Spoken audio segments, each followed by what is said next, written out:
Well, it's not often we start the show with something from CNN that is actually true, but credit where credit's due. Check this out from their chief national correspondent and anchor of Inside Politics, John King, a couple of days ago.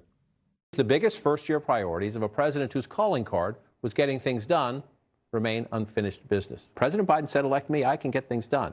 Democrats run both chambers of Congress narrowly. I get these issues are highly complicated, but we'll get to the substance and the specifics of the issues in a minute, but this is a major failure.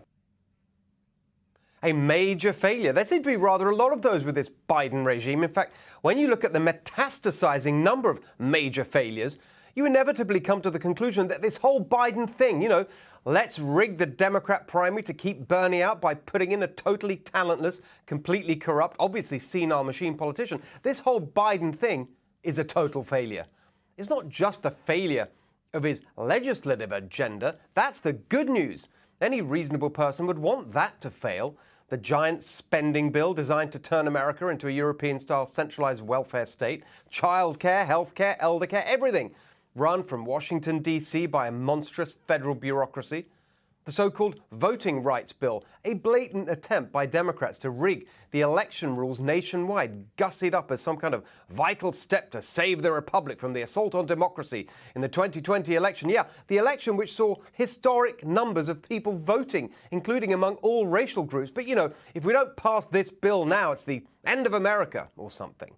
So the failure of his legislation, that's the kind of failure we can take. But the rest of Biden's failures, they hurt.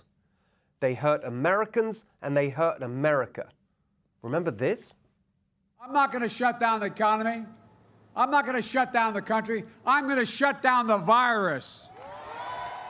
What a joke. Nearly a year into it, the Biden regime's handling of the pandemic is a complete fiasco. To use the language they used about Trump, Biden has now killed more Americans, even though, thanks to Trump blasting through the bureaucracy, Biden had the benefit of vaccines and treatments.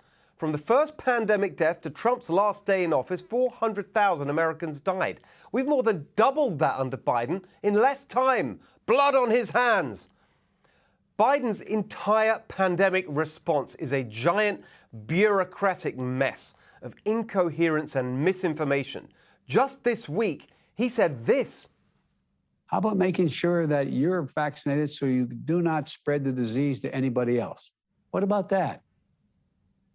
What about that is that is not true, you useless lying fool. Even your own CDC director says it's not true. Vaccines are working exceptionally well. They continue to work well for Delta with regard to severe illness and death. They prevent it. But what they can't do anymore is prevent transmission. It's non-stop lies and misinformation. Biden's still running around, or I suppose we should say stumbling around, saying this. This is a pandemic of the unvaccinated. The unvaccinated, not the vaccinated, the unvaccinated.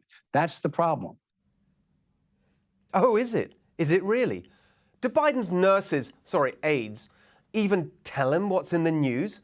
Cornell University, they just reported nearly 900 new cases with 97% of the students vaccinated. Virtually every case of Omicron has been found in fully vaccinated students. Some have even had 3 shots as instructed by Biden and Fauci. Worse still, the panicky idiots who run Cornell University have sent everyone home, even though the students are barely at risk. Because they're still, like so many other idiots in our ruling elite, nearly 2 years into the pandemic, pushing the utterly failed and discredited Fauci dogma of trying to stop all infections instead of protecting the most vulnerable. It's the biggest public policy failure in history.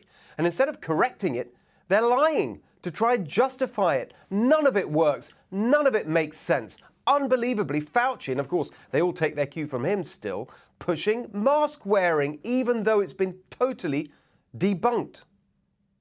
You are outside in indoor congregate settings where you do not know the vaccine status of people, then you should be wearing a mask.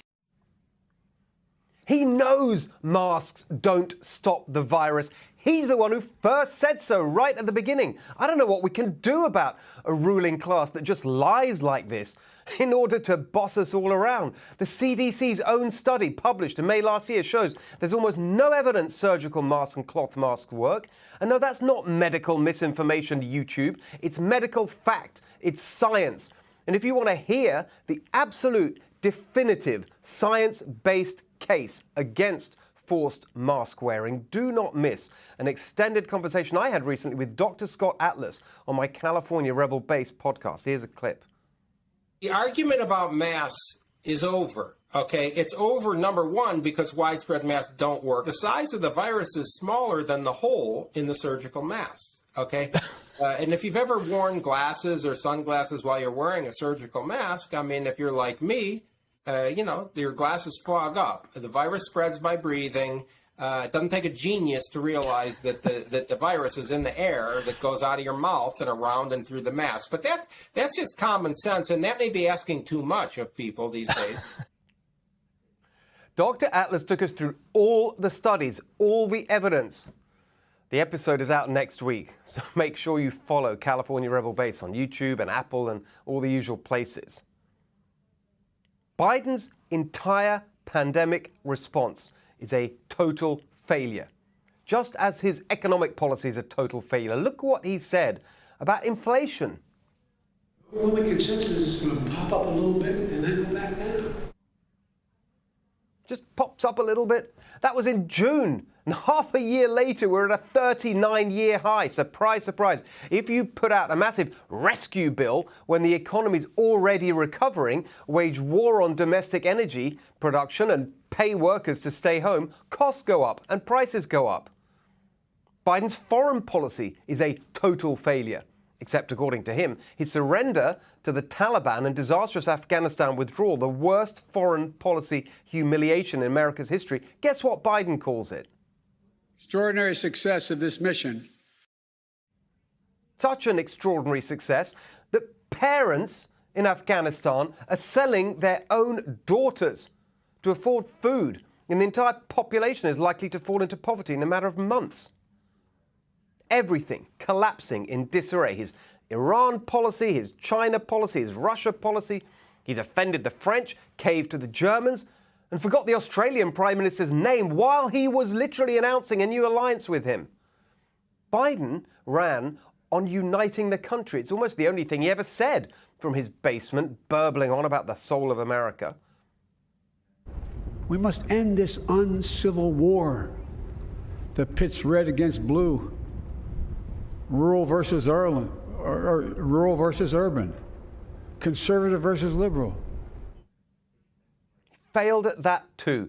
Thanks to Biden, we're more divided than ever, and it's his party, the Democrats, driving it.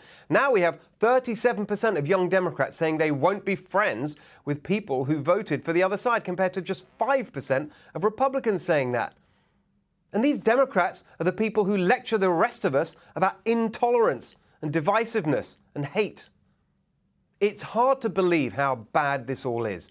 This clown car Biden regime. They can't run the pandemic response, they can't run the economy, they can't run foreign policy, and yet they want even more control over the things they don't run now. What, to show us just how much they can screw that up too? Crime in the cities, chaos at the border, CRT in the classrooms, traffic jams in the ocean outside the ports. Worse, after Biden tried to fix it. Everywhere you look, it is falling apart. Failure after failure after failure. Everything they touch turns to crap. Easily the worst president we've had, and now even his own party is asking if we can take it much longer. Hey, Sean Hannity here. Hey, click here to subscribe to Fox News YouTube page and catch our hottest interviews and most compelling analysis. You will not get it anywhere else.